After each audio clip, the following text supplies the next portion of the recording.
Então, pessoal, vamos dar continuidade aqui ao nosso CPC 00. Espero que estejam gostando. Sem perder mais tempo, bora para a tela.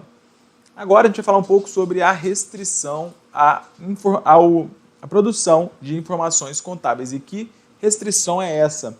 Essa restrição é o chamado custo. Olha o que diz o item 2.39 do CPC 00. O custo é uma restrição generalizada sobre as informações que podem ser fornecidas pelo relatório financeiro. O relatório de informações financeiras impõe custos, e é importante que esses custos sejam justificados pelos benefícios de apresentar essas informações. Há vários tipos de custos e benefícios a serem considerados. Eu lembro que isso caiu uma vez na prova, quando a ESAF ainda fazia concursos, né? Lá na época da Receita Federal, uma prova do STN, Secretaria do Tesouro Nacional, de 2013, que é uma questão sobre esse assunto, falava que uma máquina ela tinha que ser controlada por uma forma de depreciação bem específica. Só que essa forma de calcular essa depreciação muito específica era tão custosa que seria até mais caro, talvez, do que a própria máquina. E aí perguntava se a companhia tinha ou não que fazer a depreciação por aquela forma. E, na realidade, o que você tem que fazer é o seguinte: toda a informação que você vai produzir, ela gera custos. Tá? Você tem custos de pessoal, você às vezes tem que ter uma pessoa para acompanhar aquilo, para fazer não sei o que, uma pessoa para ficar fazendo o levantamento do seu estoque e assim por diante. Então você tem que questionar se o custo para gerar aquela informação ele é razoável. Tá? Se o seu custo é muito elevado, aí você vai adotar outros tipos de posicionamento. Existe uma questão da posição enganosa que está lá com o CPC 26, mas isso é muito avançado. Só a FGV cobrou isso em concurso muito mais pesado, então não se preocupe com esse ponto. O que você precisa saber é que o custo ele é uma restrição generalizada. Né? Quando você vai produzir uma informação contábil, você tem que analisar o custo de produzir essa informação e ver se esse custo ele justifica a produção dessa informação. Tudo bem? Importante que vocês saibam isso. Além disso, outro ponto importante é esse que está no item 3.9. Isso aqui já é outro capítulo do CPC 00, que é o capítulo 3, que diz o seguinte: as demonstrações contábeis são normalmente elaboradas com base na suposição de que a entidade que reporta está em continuidade operacional e continuará em operação no futuro previsível. Assim, presume-se que a entidade não tem a intenção nem a necessidade de entrar em liquidação ou deixar de negociar. Se existe essa intenção ou necessidade, as demonstrações contábeis podem ter que ser elaboradas em base diferente. Em caso afirmativo, as demonstrações contábeis descrevem a base utilizada. Tá? O que você precisa saber, portanto? A demonstração contábil ela é feita na premissa de que a entidade ela vai continuar em operação por um futuro previsível. Você não pode dizer daqui a 40, 50 anos, mas no universo de 5 anos, 6 anos, 10 anos, você pressupõe que a empresa ela vai continuar a existir. E por isso, a contabilidade ela é feita a preços de entrada. Quando nós tínhamos os princípios contábeis, isso aqui era chamado princípio do registro pelo valor original. Né? Você registra e também o princípio da continuidade. Você registra os seus ativos e passivos pelo valor de custo. Se você adquirir um carro por R$100 mil, esse carro ele vai ser lançado na contabilidade por R$100 mil. Se você contrair uma dívida de R$50 mil, você vai lançar aquela dívida de R$50 mil. Isso na premissa de que a entidade ela vai continuar operando. Porque a partir do momento, por exemplo, a Avianca entrou num processo de recuperação judicial.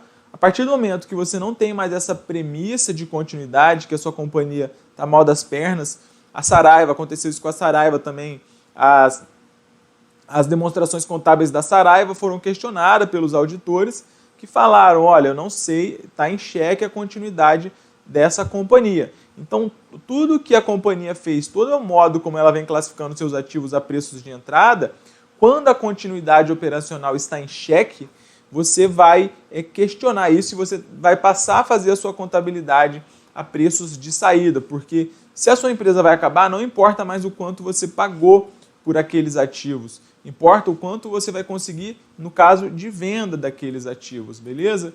Então as demonstrações contábeis, elas são elaboradas na suposição de continuidade.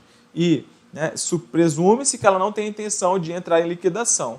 Se essa intenção existir, elas podem ter que ser elaboradas em bases diferentes. É o que eu disse para vocês. A contabilidade é feita com valores de entrada, mas se a companhia deixar de operar, você vai ter que mudar o critério de avaliação dos seus ativos muito provavelmente. Beleza? Ok. Esse é um outro capítulo, que é o capítulo que chama entidade que reporta. Entidade que reporta é aquela que está elaborando as demonstrações contábeis. A entidade que reporta é a entidade que é obrigada a ou decide elaborar demonstrações contábeis. A entidade que reporta pode ser uma única entidade ou parte da entidade, ou pode compreender mais de uma entidade. Uma entidade que reporta não é necessariamente uma entidade legal. O que esse item quer dizer? Ela é a entidade que reporta quem está elaborando as demonstrações contábeis. Ela pode ser uma única entidade, tá? Uma coisa só, é uma empresa A e pronto, acabou. Ou ela pode ser um conjunto, pode ser, por exemplo, Arezzo, Schutz, não sei o que, blá, blá, blá, blá, blá. É um conjunto lá de lojas. Ou ela pode ser um conglomerado, como, por exemplo, Ambev, Cervejaria Quilmes, Patagônia, Cervejaria Sol, não sei o que, Boêmio. São várias companhias que vão se juntar para fazer o que a gente chama de balanço consolidado, tá? E por que essa última frase fala que uma entidade que reporta não é necessariamente uma entidade legal? Porque quando você pega o balanço da Ambev, a Ambev ela é a controladora. Só que, né, todas as empresas que estão ali em conjunto vão apresentar as demonstrações como se fosse uma coisa só. Só que não existe uma coisa só. Cada empresa é uma empresa separada. Essa uma coisa só é uma ficção contábil, né? O balanço consolidado é a primazia da essência sobre a forma. Importa muito mais a essência do que o aspecto formal, beleza? Beleza. E passando para o próximo capítulo, existe um outro ponto que eu acho que chama a atenção, que é importante que vocês saibam, que são os elementos das demonstrações contábeis. Quais são os elementos das demonstrações contábeis? Os elementos podem mensurar a posição financeira da companhia ou o desempenho financeiro, tá? Posição patrimonial e financeira é evidenciada no balanço patrimonial e desempenho são as receitas e despesas. Posição é uma coisa, desempenho é outra. Posição é o quanto a companhia tem ali naquele momento. Qual é a sua posição em caixa? Qual é a sua posição em veículos, em imobilizados, em máquinas? O desempenho é outra. Quanto você teve de receita nesse ano? Então, a posição financeira é ativo, passivo e PL. O desempenho financeiro são receitas e despesas. Aqui, essa tabela foi retirada também do CPC 00 e ela traz as definições de ativo, passivo, PL, receitas e despesas de acordo com o novo CPC 00. O que você precisa saber, portanto, aqui é o seguinte, tá? Essas definições são importantes que você compreenda. As definições em tela são as seguintes. O que vem a ser ativo? Vamos pensar aqui no ativo. Quanto à mercadoria, é um ativo? É um ativo. Agora vamos ver se é realmente um ativo. Ativo é um recurso econômico controlado, é um recurso econômico presente, controlado pela entidade. Então, por exemplo, mercadoria é controlada pela entidade? Sim. Por que é controlada pela entidade? Porque você pode fazer com a mercadoria o que você bem entender. Tá? Você pode comprar, você pode vender, você pode doar, você pode tacar fogo. É controlado pela entidade a mercadoria. Ela pode fazer o que ela quiser com essa mercadoria. Como resultado de eventos passados. Uma mercadoria, ela é resultado de um evento passado na companhia? Sim. E que evento passado é esse? Ou essa mercadoria ela foi comprada, ou essa mercadoria ela foi fabricada. E o que é um recurso econômico? Recurso econômico, tá? Recurso econômico é aquele recurso que produz benefício econômico. Ou seja, uma mercadoria vai produzir benefício econômico para a empresa? Vai. Como? Através da venda e, consequentemente, do lucro.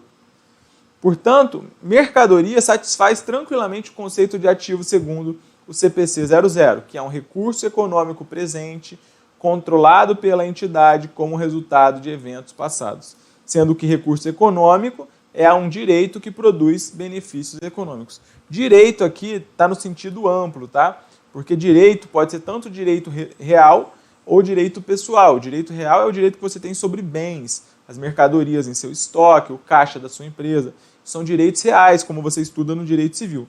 O direito pessoal é aquele direito que você tem a receber de pessoas físicas, jurídicas, como conta clientes, etc. Beleza? Vamos lá. Passivo. Passivo. Vamos pensar na conta fornecedores. Passivo. Qual a definição de passivo segundo o CPC 00? Passivo é uma obrigação presente da entidade de transferir um recurso econômico como resultado de eventos passados. Então, passivo é uma obrigação presente. Quando você compra mercadoria a prazo, você tem uma obrigação? Tem. Você tem uma obrigação com aquele fornecedor naquele momento de transferir um recurso econômico. Como assim de transferir um recurso econômico? Quando você vai pagar o fornecedor, o que você tem que fazer? Mandar dinheiro para ele. Você tem que tirar dinheiro do seu caixa e transferir para esse fornecedor, como resultado de eventos passados. Então, que você teve um evento lá no passado que gerou essa obrigação com o fornecedor? Ora, foi a compra de uma mercadoria, de uma matéria-prima, assim por diante. Então, o fornecedor satisfaz o conceito de passivo segundo o CPC 00, que é uma obrigação presente da entidade de transferir um recurso econômico como resultado de evento passado. Tá? A obrigação, você tem que tomar cuidado, porque bancas como o CESP corriqueiramente falam que é uma obrigação futura, uma obrigação passada. Não, a obrigação, ela existe. Obrigação é uma coisa, o vencimento é outra. Você tem uma obrigação hoje, você tem essa obrigação. Mesmo que o vencimento seja postergado, mesmo que você vai ter que pagar isso somente lá na frente. Então, o passivo é uma obrigação presente da entidade de transferir um recurso econômico como resultado de eventos passados. Tá? E o que é patrimônio líquido? Patrimônio líquido é a participação residual nos ativos da entidade após a dedução de todos os seus passivos. Portanto, em síntese, patrimônio líquido, segundo o CPC 00, é aquela definição que a gente já conhece da equação fundamental da contabilidade. Ativo é igual a passivo mais PL, logo, PL é ativo menos passivo.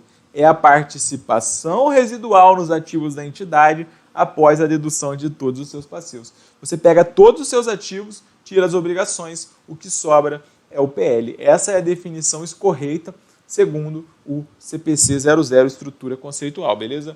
E qual é o conceito de receitas e despesas? Receitas e despesas são os seguintes. Receitas. Vamos pensar aqui na receita de venda. Tá? É um aumento no ativo. Ora, se você vendeu, isso vai gerar um aumento no seu ativo ou na conta caixa ou na conta clientes, duplicatas a receber. Mas a receita ela também pode ser uma redução no passivo, como, por exemplo, um desconto que você obteve, que resulta em aumento no patrimônio líquido. Por que a receita ela resulta em aumento no PL? Porque quando você está lá na DRE, eu já disse a vocês que no final do exercício, você encerra o lucro ou o prejuízo que você tem na DRE e transfere isso para o patrimônio líquido. Então, consequentemente, quanto mais receitas você tem ao longo do exercício, maior vai ser o seu PL. Tá? Então, receitas são aumentos nos ativos, como por exemplo receita de venda, ou reduções no passivo, como por exemplo um desconto que você um desconto não, vamos colocar aqui o perdão de uma dívida que você obteve, tá? O perdão de uma dívida, você tinha uma dívida a pagar e essa dívida foi perdoada, que resulta em aumento no PL. Ora, quanto mais receita, maior o seu PL, tá? E aí o CPC 00 continua, exceto aqueles referentes a contribuições de detentores de direitos sobre o patrimônio. O que isso quer dizer? Exceto aqueles referentes a contribuições de detentores de direitos sobre o patrimônio. Quer dizer o seguinte, que as operações com sócios, como por exemplo, aumento de capital, elas não são receita.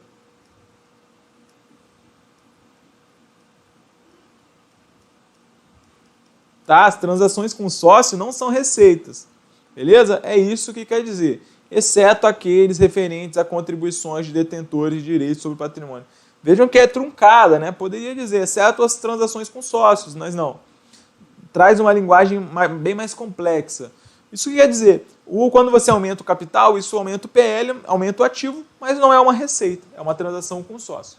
Beleza? Só tomar água.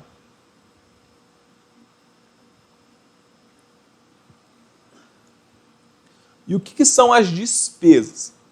Despesa é uma redução no ativo ou aumento no passivo que resultam em reduções do patrimônio líquido, exceto aqueles referentes a distribuições aos detentores de direitos sobre o patrimônio. Por exemplo, despesa de salário ou despesa de depreciação. O que acontece nesse caso? Tá? A despesa de depreciação é uma redução no ativo. Por quê? Porque a depreciação ela é uma conta retificadora do ativo, a depreciação acumulada. Ou aumento no passivo. Quando você lança salário, você vai lançar despesa de salário e lá no passivo você lança salários a pagar. Então, isso aqui é um aumento, tá, no passivo, que resultam em reduções no patrimônio líquido. Como assim? A mesma esquema que eu falei aqui em cima para vocês. Ó. Olha aqui. Quanto mais você lança despesa na DRE, né, maior o seu prejuízo. E quando você transfere isso para o PL, o prejuízo ele acaba diminuindo o PL. Portanto, fala assim, que resultam em reduções no PL, beleza. Quanto mais despesa, menor vai ser o PL. Exceto aqueles referentes a distribuições aos detentores de direitos sobre o patrimônio. O que isso quer dizer? Por exemplo, quando você paga dividendo. O dividendo é uma distribuição do lucro. Dividendo não é uma despesa. Quando você paga dividendo, isso sai direto do PL. Então, quando você, por exemplo, paga dividendo, você está remunerando sócios, isso não é uma despesa na DRE. Isso é uma coisa que sai diretamente lá do patrimônio líquido, beleza? É importante que você saiba isso aqui. Essa tabelinha aqui, se cair algo na sua prova, tende a ser isso aqui, beleza?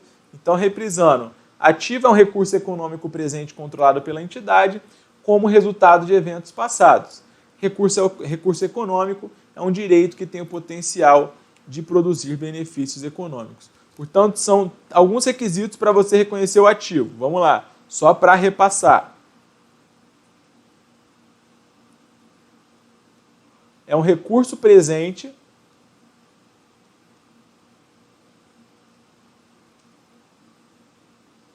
controlado pela entidade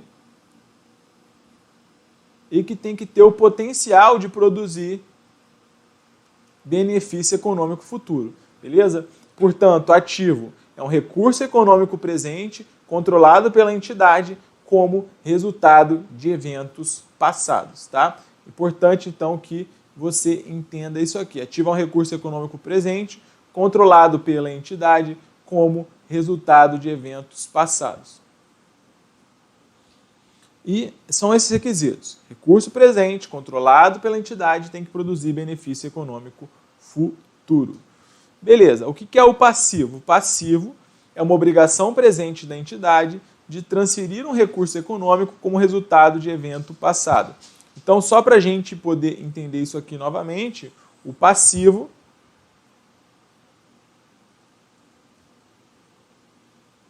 é uma obrigação presente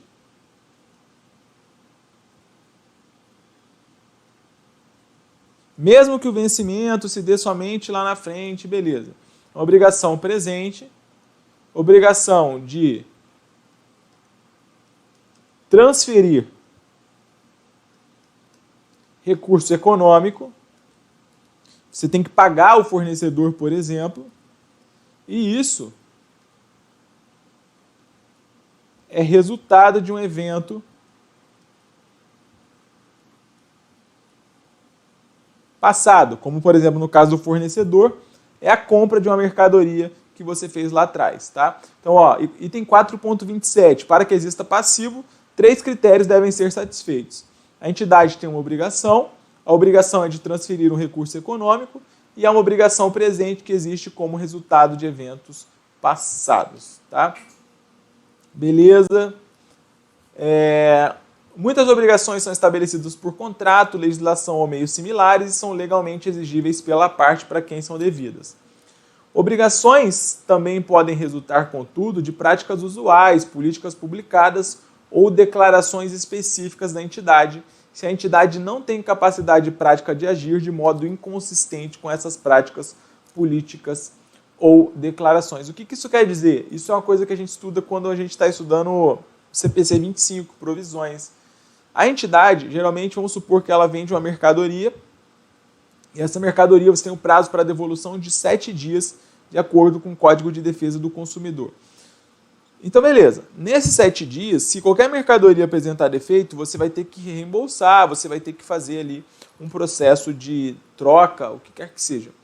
Mas algumas empresas, vamos supor que ela fala assim, não, em vez de te dar essa garantia de 7 dias, eu vou te dar uma garantia de 3 meses para que você possa trocar. E é esperado que nesse prazo, olha, toda empresa que vende produtos, que presta serviços ou o que quer que seja, vai ter algum índice ali, nem que seja pequeno, de devolução, de defeitos e assim por diante, beleza? Só que o que acontece? Quando a empresa, ela então fala, ela tem uma política conhecida de que ela vai dar uma garantia maior, de que ela vai trocar os aparelhos que derem problema e assim por diante, essa garantia maior, isso tudo vai gerar uma obrigação para ela. Por quê? Se de cada 100 aparelhos que ela vende, de cada 100 ou qualquer coisa que ela vende, um der problema, então ela vai ter que fazer uma provisão relativa a esse um. E vejam que essa provisão, esse passivo que vai ter que ser reconhecido relativo a esse um, não é por uma obrigação devida por lei, é porque ela se compromete com esse tipo de comportamento. Isso faz com que, né, ela tenha que trocar, tenha que reparar e assim por diante, beleza?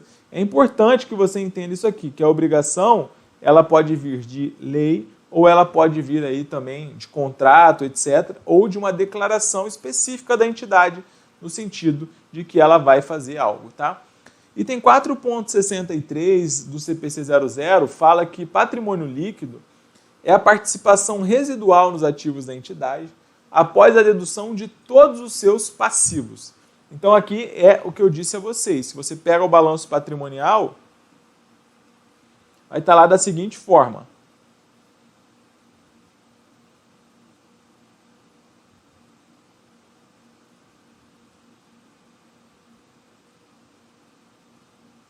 Ativo, passivo e PL, tá? Então o PL ele é igual ao ativo menos o passivo, tá? É a participação residual, é o que sobra, resíduo é o que sobra. Ó, item 4.64 é importante. Direitos sobre o patrimônio líquido são direitos sobre a participação residual nos ativos da entidade após a dedução de todos os seus passivos. Em outras palavras, são reivindicações contra a entidade que não atendem à definição de passivo. Essas reivindicações podem ser estabelecidas por contrato, legislação ou meios similares. E incluem, na medida em que não atendem à definição de passivo, ações de diversos tipos emitidas pela entidade, algumas obrigações da entidade de emitir outro direito sobre o patrimônio líquido. Então, o que aqui está falando é que o patrimônio líquido, em geral, ele vai ser composto por um capital social e esse capital social é composto por ações, tá? Resumidamente, é isso. E vamos lá, seguindo. Existe, em relação ao desempenho, que é o que eu falei para vocês, que são as receitas e despesas. O que você precisa saber? Ó, receitas, então, são aumentos nos ativos ou reduções no passivo que resultam em aumentos no patrimônio líquido, exceto aqueles referentes a contribuições de detentores de direitos sobre o patrimônio. É o que eu falei para vocês. A receita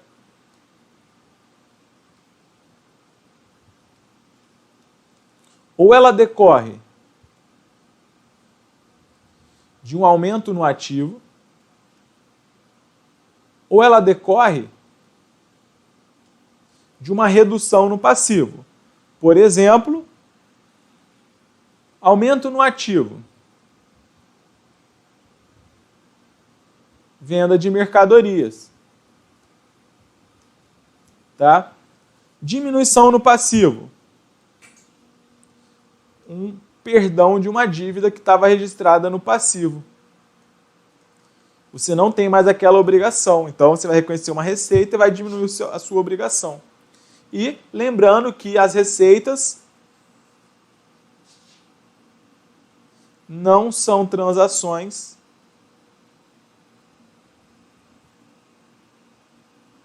com sócios.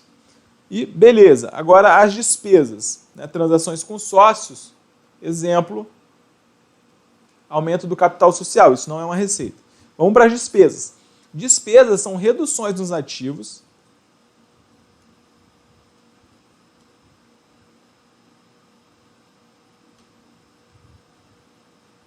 ou aumento no passivo que resultam em reduções no PL. Beleza. Por que despesa é uma redução no ativo? Por exemplo, a depreciação acumulada. Ou aumento no passivo. Por exemplo, uma despesa com impostos. E aí você vai lançar lá impostos a pagar. Tá? Que resultam em reduções no PL, porque, como eu já disse, quanto mais despesa você lança, maior o seu prejuízo, e aí isso vai ser lançado lá, né, no patrimônio líquido, tá bom? Beleza, isso aqui é um esquema de tudo que eu disse para vocês.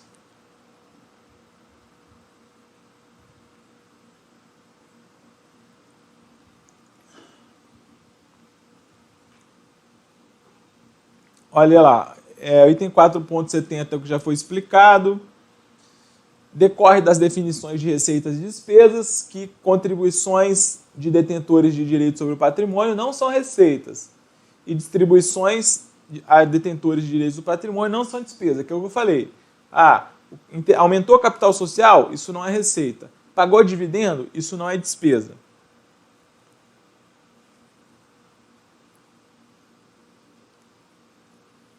Beleza. O próximo capítulo fala sobre reconhecimento e desreconhecimento.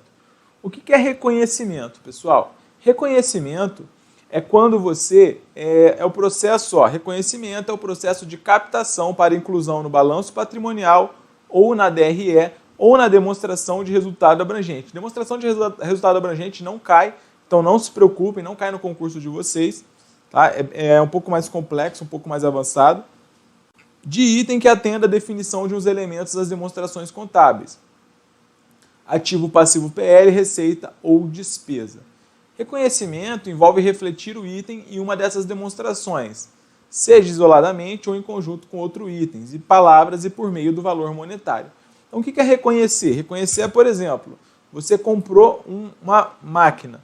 Você vai lançar essa máquina no ativo imobilizado. Isso é o processo de reconhecimento. Reconhecimento é captação para inclusão. Então, você vendeu mercadoria, você vai reconhecer isso na DRE.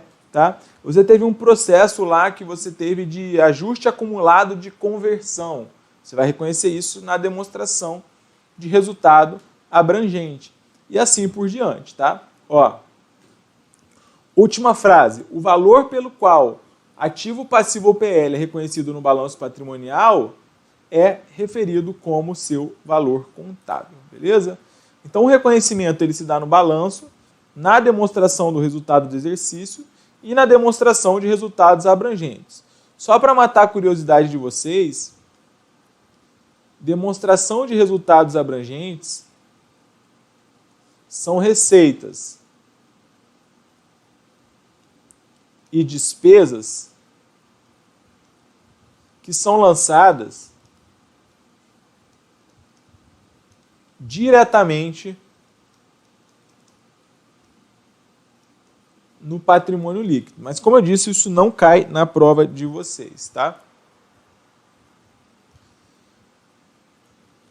O balanço patrimonial, DRE e a DRA, refletem o ativo, passivo, PL, receitas e despesas reconhecidos da entidade. em sumários estruturados que se destinam a tornar as informações comparáveis e compreensíveis. E aí tem o desreconhecimento também. O que é desreconhecimento? Desreconhecimento, olha só, desreconhecimento é a retirada de parte ou da totalidade de ativo ou passivo reconhecido no balanço patrimonial da entidade. O desreconhecimento normalmente ocorre quando esse item não atende mais à definição de ativo ou passivo. Para o ativo ou passivo, o desreconhecimento normalmente ocorre quando a entidade perde o controle da totalidade ou parte do ativo reconhecido. E para o passivo, o desreconhecimento normalmente ocorre quando a entidade não possui mais uma obrigação presente pela totalidade ou parte do passivo reconhecido. Tá? O que você precisa saber aqui, portanto? Desreconhecimento é, por exemplo, você possui uma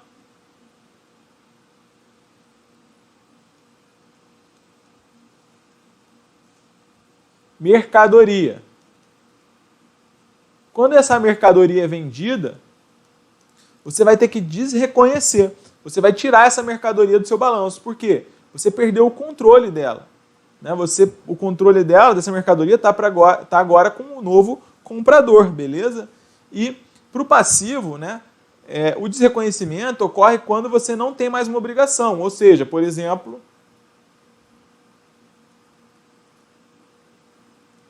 pelo pagamento da dívida. Aí, nesse caso, você vai desreconhecer essa dívida, beleza? Só para que você saiba. Tem mais um capítulo que você precisa conhecer ainda do CPC 00, que é o capítulo 6, tá? Deixa eu tomar uma água aqui.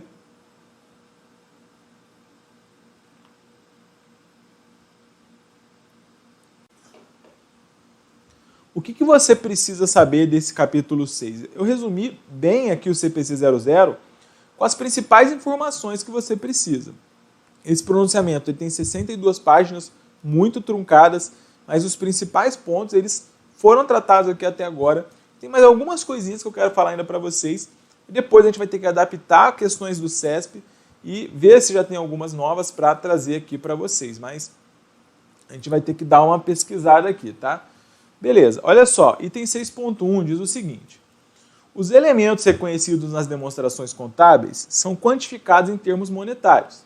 O que isso quer dizer, pessoal? Quando você vai lançar um estoque, um veículo, essas coisas, você tem que quantificar isso, falar qual é o valor pelo que eu vou lançar. Tá? Isso exige a seleção de uma base de mensuração.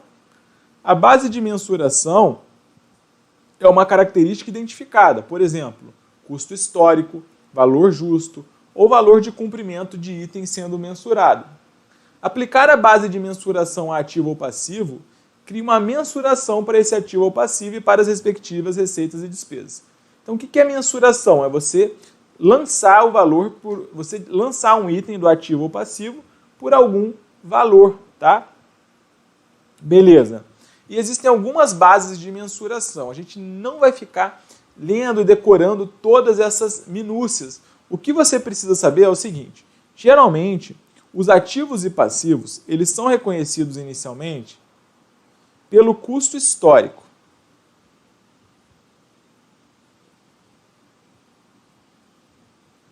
O reconhecimento inicial,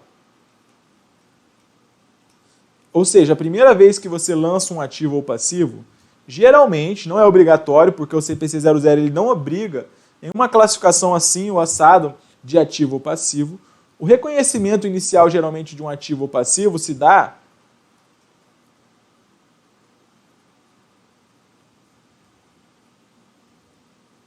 pelo custo histórico, tá? Só que, posteriormente, esses ativos e passivos, por exemplo, o seu ativo ele pode sofrer mudanças, você pode ter juros, você pode ter mudança no valor de mercado, pode acontecer uma série de coisas que podem mudar o valor dos seus ativos e dos seus passivos. E a contabilidade, ela busca, dentro do possível, refletir essa realidade. Então, existe o custo histórico, que é o valor do reconhecimento inicial, e depois você possui o que a gente chama de valor atual.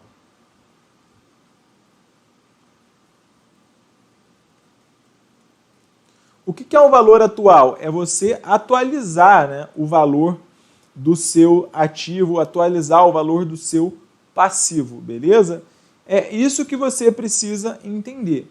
E, primeiro, você vai lançar os ativos e passivos pelo custo histórico, que geralmente é o valor pago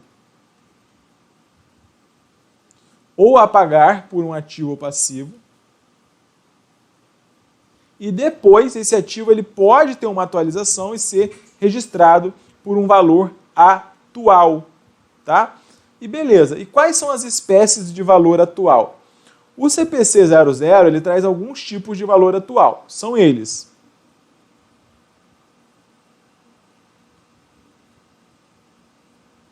valor justo,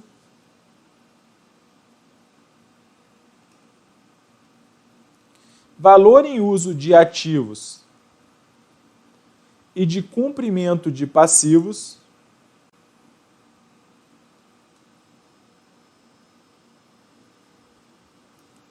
e o custo corrente.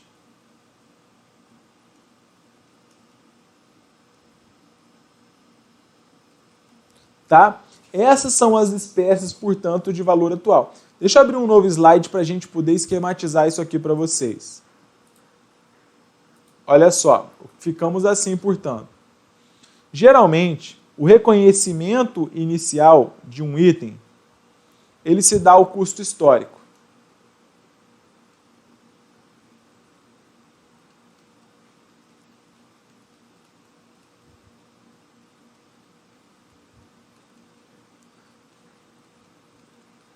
Que é o valor pago ou a pagar.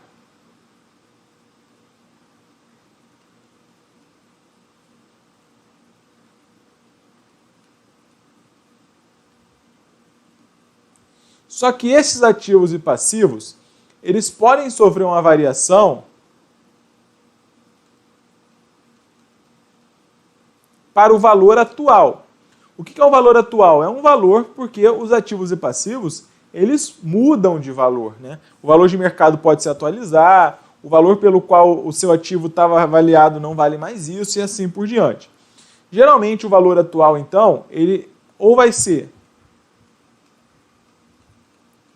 o valor justo ou o valor em uso de ativos e o valor de cumprimento de passivos,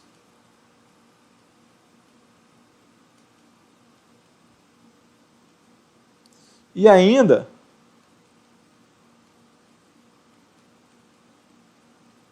o custo corrente, beleza? O que é o valor justo? Valor justo é o preço que seria recebido pela venda em uma transação, né, sem favorecimento. Por exemplo, é o valor em uma transação ordenada. Você vai na bolsa, por exemplo, você vai comprar uma ação, você não tem como comprar uma ação com favorecimento. Você vai ter que comprar pelo valor que está lá no mercado. Então, não tem favorecimento ali, beleza? Então, o valor justo é o valor em uma transação ordenada,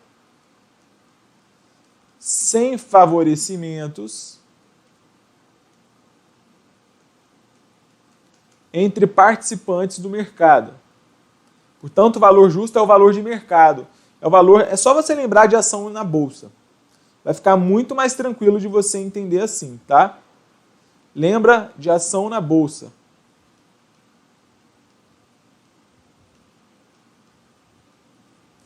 O que é o valor em uso de ativos e valor de cumprimento de passivos? Isso aqui, na contabilidade, também pode ser um sinônimo, mais ou menos um sinônimo,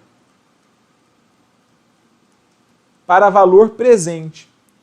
Ou seja, quais são os benefícios econômicos que esse ativo vai te gerar e quanto que eu teria que desembolsar se eu quisesse pagar hoje esse passivo.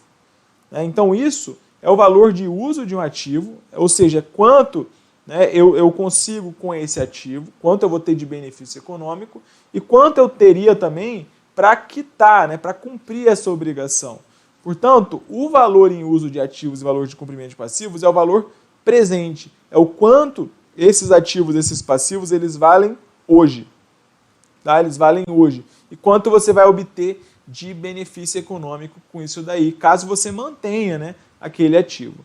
E o custo corrente, por último, é um custo que diz o seguinte: é o custo de um produto equivalente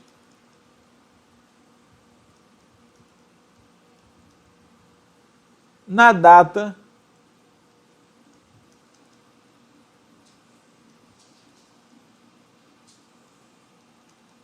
da mensuração. Como assim é o custo de um produto equivalente na data da mensuração? Assim, quando você, por exemplo, vamos supor que você é fabricante de veículo, tá? Então você está lá fabricando seus veículos, você tem estoque de veículo em construção, em fabricação, estoque de veículos acabados, estoque de matéria-prima. 3 estoques: estoque de matéria-prima, estoque de produtos em fabricação, estoque de produtos acabados, veículos acabados. A Lei 6.404, o CPC 16 estoques, falam o seguinte: chegou no final do balanço, no exercício social, você tem que fazer uma estimativa do valor de cada um desses ativos. Você tem que falar assim: olha, quanto vale os meus veículos que estão acabados aqui? Será que eu vou conseguir vendê-los pelo preço de fabricação? Será que eu vou conseguir isso aqui? Vou conseguir recuperar, assim por diante? Beleza. Só que quando você está comprando, por exemplo, matéria-prima, vamos supor que a Land Rover comprou pneu para colocar lá para incluir nos seus carros. Só que a Land Rover, ela não é uma revendedora de pneu. Ela vende o quê? Carros. Então, quando a Land Rover ela vai chegar no final do balanço, ela tem que fazer um inventário dos seus pneus, ela não tem como saber por quanto ela venderia aquele pneu no mercado, porque ela não é vendedora de pneu. E o que ela vai fazer, portanto? Em vez dela utilizar o valor de venda dela, ela vai falar o seguinte: bom, eu vou mensurar esse meu pneu aqui pelo custo corrente. Ou seja, por quanto eu compraria um pneu novo no mercado. E aí sim, tá? Você pode utilizar o custo corrente. Tá? É um custo de um produto equivalente na data da mensuração. Beleza? Por quê? Porque nesse caso, a Land Rover ela pode chegar e falar o seguinte: fala, olha, eu estou fabricando aqui uma Range Rover Evoque. Eu sei que a Range Rover Evoque custa, sei lá, vamos supor, 250 mil. Então eu sei que eu vou conseguir vender por 250 mil. Só que o meu estoque de pneu, eu sou Land Rover, eu não sou revendedora de pneu, eu não sou Michelin. Então eu não sei por quanto eu vou conseguir vender um pneu. E eu não quero revender esse pneu.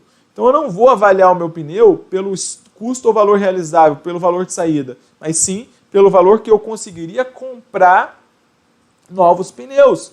E se o valor que eu paguei foi mais caro do que o valor novo de um pneu, significa que o meu pneu está superavaliado e aí eu vou ter que reconhecer uma perda. Isso é custo corrente, portanto. O custo corrente é o custo de um produto equivalente na data da mensuração. Beleza? É isso que vocês precisam saber. Custo histórico é o reconhecimento inicial, que é o valor pago ou valor a pagar. Depois, esse custo histórico ele pode ou não sofrer uma variação, depende. Se for uma nota de R$100, uma nota de R$100 vai ser uma nota de R$100 sempre, ela não vai mudar e se transformar em uma nota de 150. Né? O valor nominal dela é o valor pago ou o valor a pagar. Só que ele pode sofrer uma atualização. Essa atualização é o valor atual. O valor atual tem 3 tipos: valor justo, valor em uso de ativos e valor de cumprimentos de passivos e custo corrente. O valor justo é o valor em uma transação ordenada, sem favorecimentos entre os participantes do mercado. Basta você lembrar de uma ação na bolsa. O valor em uso de ativos e cumprimento de passivos é o valor presente. É o quanto você vai conseguir de benefício econômico caso você continue utilizando aquele ativo. É o quanto você teria que pagar caso você fosse adimplir, pagar aquele passivo. Assim por diante. É o valor presente, é o valor hoje. E o custo corrente é o custo de um produto equivalente na data da mensuração, que geralmente vai ser aí a data das demonstrações contábeis, beleza? Portanto, falamos aqui, foram 1h40, foram 45, agora aqui mais 45, 1h30 mais ou menos, com o principal sobre o CPC 00, beleza? A gente vai adaptar algumas questões, vamos pegar algumas questões do CESP que se encaixem aqui, e conforme novas questões forem surgindo ao longo do tempo sobre esse assunto, porque lembrando, o CPC 00 teve uma mudança total em 2020, então a gente vai ter que ver o que se encaixa ou não, a gente vai apresentando para vocês, beleza? Espero que tenham gostado e foco nas questões agora. Até mais.